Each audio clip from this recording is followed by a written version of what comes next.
विजयनगर साम्राज्य की स्थापना 1336 सीई में दो भाइयों हरिहराय और बुक्का आई द्वारा की गई थी, जिन्होंने पहले होयसला साम्राज्य के गवर्नर के रूप में कार्य किया था। उन्हें दिल्ली सल्तनत द्वारा बंदी बना लिया गया था और जबरन इस्लाम में परिवर्तित कर दिया गया था, लेकिन बाद में वे बच गए और हिंदू धर्म में वापस आ गए। ऋषि विद्यारण्य की मदद से उन्होंने दक्कन के पठार में विजयनगर, आधुनिक हम्पी में अपनी राजधानी स्थापित की। विजयनगर साम्राज्य के प्रारंभिक वर्षों में पड़ोसी राज्यों, विशेष रूप से उत्तर में बहमनी सल्तनत के साथ संघर्षों को चिन्हित किया गया था।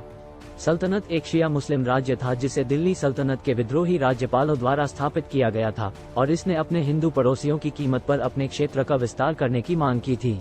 हालांकि विजयनगर के राजा कई आक्रमणों को पीछे हटाने और दक्षिण भारत के अधिकांश हिस्सों पर अपना प्रभुत्व स्थापित करने में सक्षम थे। विजयनगर साम्राज्य कृष्णदेवराय के शासनकाल में अपने चरम पर पहुंच गया, जिन्होंने 1509 से 1529 तक शासन किया। वह कला और साहित्य के संरक्षक थे और उनका दरबार कई प्रसिद्ध विद्वानों, कवियों और संगीतकारों का घर था। उन्होंने कई सैन्य अभियान भी चलाए, साम्राज्य की सीमाओं का विस्तार किया और अपनी शक्ति को मजबूत किया। विजयनगर साम्राज्य की सबसे उल्लेखनीय विशेषताओं में से एक इसकी वास्तुकला थी, विशेष रूप से विस्तृत मंदिर परिसर जो पूरे क्षेत्र में बनाए गए थे। इन मंदिरों में द्रविडियन और इंडो आर्यन शैलियों के तत्व संयुक्त थे और उन्हें जटिल नक्काशी और मूर्तियों से सजाया गया था। इन मंदिरों में सबसे प्रसिद्ध हम्पी में विरूपाक्ष मंदिर है, जिसे कृष्णदेवराय के शासनकाल के दौरान बनाया गया था।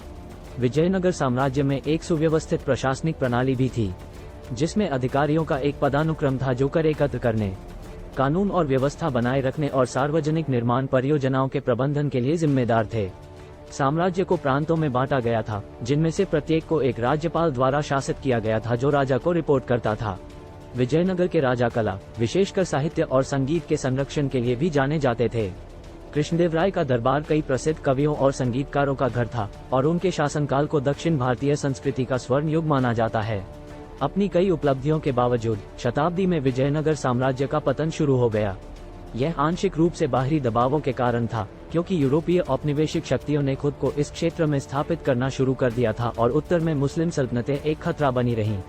आंतरिक संघर्षों से साम्राज्य भी कमजोर हो गया था, क्योंकि प्रतिद्वंद्वी गुट सत्ता और प्रभाव के लिए होड़ कर रहे थे। विजयनगर साम्राज्य को अंतिम झटका 1565 में लगा, जब वह तालिकोटा की लड़ाई में मुस्लिम सल्तनतों के गठबंधन से हार गया। लड़ाई विजयनगर सेना के लिए एक निर्णायक हार थी और इसने दक्षिण भारत में साम्राज्य के प्रभुत्व के अंत को चिन्हित किया। विजयनगर शहर को विजयी सेनाओं द्वारा बर्खास्त और लूट लिया गया था और इसे खंडहर में छोड़ दिया गया था। इसके पतन के बावजूद विजयनगर साम्राज्य ने दक्षिण भारतीय संस्कृति और समाज में एक स्थायी विरासत छोड़ी। इसकी वास्तुकला, साहित्य और कला आज भी विद्वानों और कलाकारों को प्रेरित करते हैं और इसकी विरासत पूरे क्षेत्र में त्योहारों और सांस्कृतिक कार्यक्रमों में मनाई जाती है। साम्राज्य ने दक्षिण भारतीय भाषाओं और साहित्य के विकास में भी महत्वपूर्ण भूमिका निभाई, विशेष रूप से कन्नड़ भाषा, जो विजयनगर शासन के तहत इस क्षेत्र की भाषा बन गई।